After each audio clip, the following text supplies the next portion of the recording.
ಶಾಂತಿಯುತ ಪ್ರತಿಭಟನೆ ಪ್ರತಿಯೊಬ್ಬ ನಾಗರಿಕನ ಹಕ್ಕು ಪ್ರತಿಭಟನೆ ಕುರಿತು ಸುಪ್ರೀಂ ಕೋರ್ಟ್ ಮಹತ್ವದ ಟಿಪ್ಪಣಿಯನ್ನು ಕೊಟ್ಟಿದೆ. ಪ್ರತಿಭಟಿಸುವಂಥ ಹಕ್ಕನ್ನು ಸರ್ಕಾರಗಳು ರಕ್ಷಣೆ ಮಾಡಬೇಕು ಅಂತ ಹೇಳಿದೆ ಸುಪ್ರೀಂ ಕೋರ್ಟ್. ಪ್ರತಿಭಟನೆ ಅಂದರೆ ಲಾಠಿ ಚಾರ್ಜ್ ಮಾಡೋದಲ್ಲ, ಹಂಗಂತ ಪ್ರತಿಭಟನೆ ಅಂದರೆ ಹಿಂಸಾಚಾರ ಮಾಡೋದೂ ಅಲ್ಲ. ಇದಕ್ಕೆ ಏಕರೂಪದ ಗೈಡ್ಲೈನ್ಸ್ ಅಗತ್ಯ ಇದೆ. Chief justice of India Suryakant ಅವರ ನೇತೃತ್ವದ ಪೀಠ ಈ ಅಭಿಪ್ರಾಯ ವ್ಯಕ್ತಪಡಿಸಿದೆ. ಅಂದರೆ ಈ ಪೊಲೀಸರ ಮೇಲೂ ತನಿಖೆ ಆಗಬೇಕು, ಪ್ರತಿಭಟನಾಕಾರರ ಮೇಲೂ ತನಿಖೆ ಆಗಬೇಕು. ಅಂದರೆ ಈ ಪ್ರತಿಭಟನೆ ಸಂದರ್ಭದಲ್ಲಿ ಅತಿಯಾದ ಬಲಪ್ರಯೋಗ, ಅದರ ಬಗ್ಗೆಯೂ ಕೂಡ ಕೋರ್ಟ್ ಕಳವಳ ವ್ಯಕ್ತಪಡಿಸಿದೆ. ನಿಷ್ಪಕ್ಷಪಾತವಾದಂಥ ತನಿಖೆ ನಡೆಸಬೇಕು ಅಂತ ಕೂಡ ಸುಪ್ರೀಂ ಕೋರ್ಟ್ ನಿರ್ದೇಶನ ಕೊಟ್ಟಿದೆ.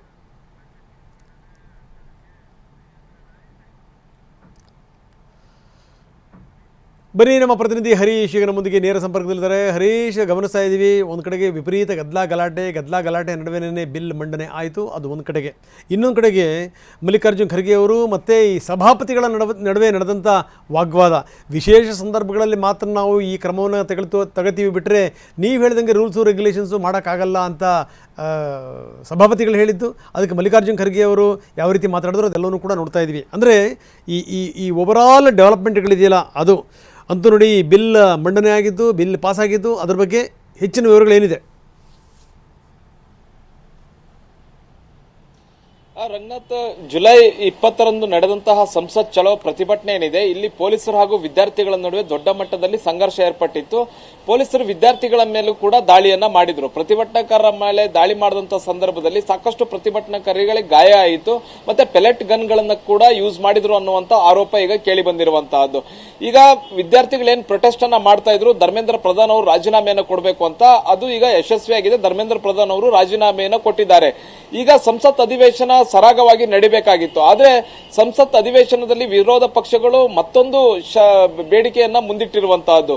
ಮುಖ್ಯವಾಗಿ ವಿದ್ಯಾರ್ಥಿಗಳ ಮೇಲೆ ಏನ್ ದಾಳಿ ಆಗಿದೆ, ಈ ದಾಳಿಯ ಬಗ್ಗೆ ಕೇಂದ್ರ ಗೃಹ ಸಚಿವರಾದಂತಹ ಅಮಿತ್ ಶಾ ಅವರು ಸದನದಲ್ಲಿ ಉತ್ತರವನ್ನ ಕೊಡಬೇಕು, ರಾಜ್ಯಸಭೆ ಹಾಗೂ ಲೋಕಸಭೆಯಲ್ಲಿ ಉತ್ತರವನ್ನ ಕೊಡಬೇಕು ಅನ್ನುವಂತಹ ಪಟ್ಟನ್ನ ಈಗ ವಿರೋಧ ಪಕ್ಷಗಳು ಹಿಡಿದಿವೆ. ಅದಷ್ಟೇ ಅಲ್ಲ, ಪ್ರಧಾನಿ ನರೇಂದ್ರ ಮೋದಿ ಅವರು ಪ್ರತಿಭಟನಾಕಾರರ ಕ್ಷಮೆಯನ್ನು ಕೂಡ ಕೇಳಬೇಕು. ಮತ್ತೆ ಇಡೀ ಏನು ಪ್ರಶ್ನೆ ಪತ್ರಿಕೆ ಸೋರಿಕೆ ಆಯಿತು, ಇಡೀ ವಿದ್ಯಾರ್ಥಿ ಸಮೂಹಕ್ಕೆ ನರೇಂದ್ರ ಮೋದಿ ಅವರು ಕ್ಷಮೆಯನ್ನ ಕೇಳಬೇಕು ಅನ್ನುವಂತ ಒತ್ತಾಯವನ್ನ ಈಗ ಕಾಂಗ್ರೆಸ್ ಸೇರಿದಂತೆ ವಿವಿಧ ವಿರೋಧ ಪಕ್ಷಗಳು ಈಗ ಮಾಡ್ತಾ ಇದೆ. ಇವತ್ತು ಬಹು ನಿರೀಕ್ಷೆಯಂತೆ 12 ಗಂಟೆಯ ಸುಮಾರಿಗೆ ಹೊಸ ತಿದ್ದುಪಡಿ ಮಸೂದೆ ಮಂಡನೆ ಆಯಿತು. ಪರೀಕ್ಷೆಯಲ್ಲಿನ ಸುಧಾರಣೆಯನ್ನ ತರಬೇಕು ಅನ್ನುವಂತ ನಿಟ್ಟಿನಲ್ಲಿ. ಆದ್ರೆ ಬಿಲ್ ಮಂಡನೆ ಆದ ಬಳಿಕ ಅದು ಚರ್ಚೆಗೆ ಅವಕಾಶವನ್ನ ಸ್ಪೀಕರ್ ಅವರು ಕೋರಿದ್ರು, ಆದ್ರೆ ಚರ್ಚೆಗೆ ಅವಕಾಶ ಸಿಗಲಿಲ್ಲ. ವಿರೋಧ ಪಕ್ಷಗಳು ಗದ್ದಲವನ್ನ ಮಾಡ್ತಾ ಇದ್ವು. ಅಂದ್ರೆ ಅಮಿತ್ ಶಾ ಅವರು ಈ ಒಂದು ಸದನದಲ್ಲಿ ಉತ್ತರವನ್ನ ಕೊಡಬೇಕು, ವಿದ್ಯಾರ್ಥಿಗಳ ಮೇಲೆ ಆದಂತಹ ದಾಳಿ ಏನಿದೆ ಅದಕ್ಕೆ ಅಮಿತ್ ಶಾ ಅವರು ಉತ್ತರವನ್ನ ಕೊಡಬೇಕು, ಉತ್ತರವನ್ನ ಕೊಡದಲೇ ತಪ್ಪಿಸಿಕೊಳ್ಳಲಿಕ್ಕೆ ಸಾಧ್ಯ ಇಲ್ಲ ಅನ್ನುವಂತ ಘೋಷಣೆಗಳನ್ನ ಕೂಗ್ಲಿಕ್ಕೆ ಶುರು ಆದ್ರು. ಜಿತೇಂದ್ರ ಸಿಂಗ್ ಅವರು ಬಿಲ್ ಮಂಡಿಸಿದ್ರು ಕೂಡ ಸ್ಪೀಕರ್ ಅವರು ಚರ್ಚೆಗೆ ಅವಕಾಶ ಮಾಡಿಕೊಟ್ರು, ಆದರೆ ಚರ್ಚೆಗೆ ಯಾವುದೇ ರೀತಿಯಾದಂತಹ ಅವಕಾಶ ವಿರೋಧ ಪಕ್ಷಗಳಿಂದ ಸಿಗಲಿಲ್ಲ. ಗದ್ದಲ ಘೋಷಣೆಗಳಿಂದಲೇ ಇಡೀ ಕಲಾಪ ಏನು ಅಸ್ತವ್ಯಸ್ತ ಆಗಿತ್ತು. ಆಗ ಸ್ಪೀಕರ್ ಅವರು ಕಲಾಪವನ್ನ 2 ಗಂಟೆ ತನಕ ಈಗ ಮುಂದೂಡಿದ್ದಾರೆ. ಮತ್ತೆ ಕಲಾಪ ಆರಂಭ ಆದ ಬಳಿಕ ಮತ್ತೆ ಚರ್ಚೆಗೆ ಅವಕಾಶ ಸಿಗಬಹುದು ಅನ್ನುವಂತ ನಿಟ್ಟಿನಲ್ಲಿ ಆಡಳಿತ ಪಕ್ಷದ ಸದಸ್ಯರಿರುವಂತಹದ್ದು. ಇದರ ಮಧ್ಯೆ ಈ ಬಿಲ್ ಬಗ್ಗೆ ಮಾತಾಡಲಿಕ್ಕೆ 8 ರಿಂದ 10 ಗಂಟೆಗಳ ಕಾಲಾವಕಾಶವನ್ನ ಕೊಡಲಾಗಿದೆ.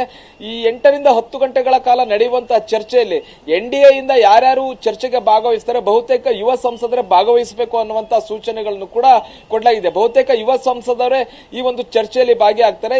ಇವತ್ತಿನ ಹೊಸ ಪೀಳಿಗೆಯ ಜನರೇಷನ್ ಜೊತೆಗೆ ಕನೆಕ್ಟ್ ಆಗಬೇಕು ಅನ್ನುವಂತ ದೃಷ್ಟಿಯಿಂದ ಪ್ರಧಾನಿ ನರೇಂದ್ರ ಮೋದಿ ಅವರು ಈ ರೀತಿಯ ಕಾರ್ಯತಂತ್ರ.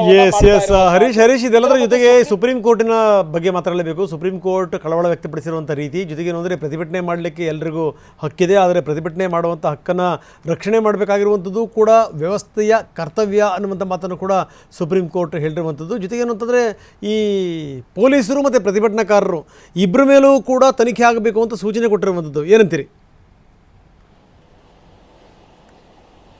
ಹೌದು ರಂಗನಾಥ್. ಜುಲೈ 20ನೇ ತಾರೀಕು ಆದಂತಹ ಸಂಸತ್ ಚಲೋ ಪ್ರತಿಭಟನೆಯಲ್ಲಿ ಏನು ಸಂಘರ್ಷ ಆಯಿತು ವಿದ್ಯಾರ್ಥಿಗಳು ಮತ್ತು ಪೊಲೀಸರ ನಡುವೆ, ಮತ್ತೆ ಬಿಹಾರಲ್ಲೂ ಕೂಡ ಇದೇ ರೀತಿಯಾದಂತಹ ಸಂಘರ್ಷ ಜುಲೈ 20ನೇ ತಾರೀಕು ಬಿಹಾರ್ ಬಂದ್ ಆಚರಣೆ ವೇಳೆ ಆಗಿರುವಂತಹದ್ದು. ಈ ಎಲ್ಲಾ ವಿಚಾರಗಳ ಬಗ್ಗೆ ತನಿಖೆ ಆಗಬೇಕು, ನಿಷ್ಪಕ್ಷವಾಗಿ ತನಿಖೆ ಆಗಬೇಕು ಅನ್ನುವಂತ ಕಾರಣಕ್ಕೋಸ್ಕರನೇ ಸುಪ್ರೀಂ ಕೋರ್ಟ್ ನಲ್ಲಿ ಅನೇಕ ಸಾರ್ವಜನಿಕ ಹಿತಾಸಕ್ತಿ ಅರ್ಜಿಗಳು ಸಲ್ಲಿಕೆ ಆಗಿದ್ವು. ಎಲ್ಲಾ ಅರ್ಜಿಗಳನ್ನ ಒಟ್ಟುಗೂಡಿಸಿ ಇವತ್ತು ಸಿಜೆ ನೇತೃತ್ವದ ಪೀಠದಲ್ಲಿ ಇವತ್ತು ವಿಚಾರಣೆಗೆ ತೆಗೆದುಕೊಳ್ಳಲಾಗಿತ್ತು. ವಿಚಾರಣೆಗೆ ತೆಗೆದುಕೊಂಡಂತಹ ಸಂದರ್ಭದಲ್ಲಿ ಸಂಸತ್ ಚಲೋ ಪ್ರತಿಭಟನೆ ವೇಳೆ ಆದಂತಹ ಸಂಘರ್ಷದ ಬಗ್ಗೆ ಸಿಜೆ ಸೂರ್ಯಕಾಂತ್ ಅವರು ಕಳವಳವನ್ನ ವ್ಯಕ್ತಪಡಿಸಿದ್ದಾರೆ.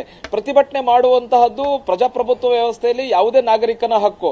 ಪ್ರತಿಭಟನೆ ಅನ್ನುವಂತ ನಿಟ್ಟಿನಲ್ಲಿ ಅದು ಅರಾಜಕತೆ ಸೃಷ್ಟಿ ಆಗಬಾರದು, ಜೊತೆಗೆ ಅದು ಹಿಂಸಾತ್ಮಕ ರೂಪವನ್ನು ಕೂಡ ಪಡಿಬಾರದು. ಮತ್ತೆ ಪ್ರತಿಭಟನೆ ಮಾಡ್ತಿದ್ದಾರೆ ಅನ್ನುವಂತ ಕಾರಣಕ್ಕೋಸ್ಕರ ಪೊಲೀಸರು ಲಾಠಿ ಪ್ರಹಾರ ಅಥವಾ ಅಶ್ರುವಾಯುವನ್ನು ಕೂಡ ತಮ್ಮ ಬಲ ಪ್ರಯೋಗಿಸಬಾರದು. ಅತಿಯಾದ ಬಲ ಪ್ರಯೋಗವನ್ನ ಯಾವುದೇ ಕಾರಣಕ್ಕೂ ಮಾಡಬಾರದು ಅನ್ನುವಂತಹ ಟಿಪ್ಪಣಿಯನ್ನ ಏನು ಸಿಜೆ ಅವರು ಮಾಡಿರುವಂತಹದ್ದು. ಜೊತೆಗೆ ಇಡೀ ದೇಶಾದ್ಯಂತ ಈ ಇಂತಹ ಒಂದು ಪ್ರತಿಭಟನೆಗಳಿಗೆ ಒಂದು ಮಾರ್ಗಸೂಚಿ ಬೇಕಾಗುತ್ತೆ, ಪ್ರತಿಭಟನೆ ಮಾಡೋರಿಗೂ ಬೇಕಾಗುತ್ತೆ, ಮತ್ತೆ ಪ್ರತಿಭಟನೆಯನ್ನ ನಿಯಂತ್ರಿಸುವ ಪೊಲೀಸರಿಗೂ ಕೂಡ ಒಂದು ಮಾರ್ಗಸೂಚಿ ಬೇಕಾಗುತ್ತೆ. ಅದನ್ನ ಕೇಂದ್ರ ಸರ್ಕಾರ ಆಗಿರ್ಬೋದು ಅಥವಾ ಆಯಾ ರಾಜ್ಯ ಸರ್ಕಾರಗಳು ಇದ್ರ ಬಗ್ಗೆ ಗಮನ ಹರಿಸಬೇಕು ಅನ್ನುವಂತಹ ಸೂಚನೆಯನ್ನ ಕೊಟ್ಟಿರುವಂತಹದ್ದು. ನಾಳೆಗೆ ಮತ್ತೆ ಈ ವಿಚಾರಣೆಯನ್ನ ಮುಂದೂಡಲಾಗಿದೆ. ಹೆಚ್ಚುವರಿ ವಿಚಾರಣೆಯನ್ನ ನಾಳೆಗೆ ಕೈಗೆತ್ತಿಕೊಳ್ಳುವಂತಹ ಸಾಧ್ಯತೆ ಇದೆ. ರಂಗನಾಥ್, ಧನ್ಯವಾದ ಮಾಹಿತಿಗೆ.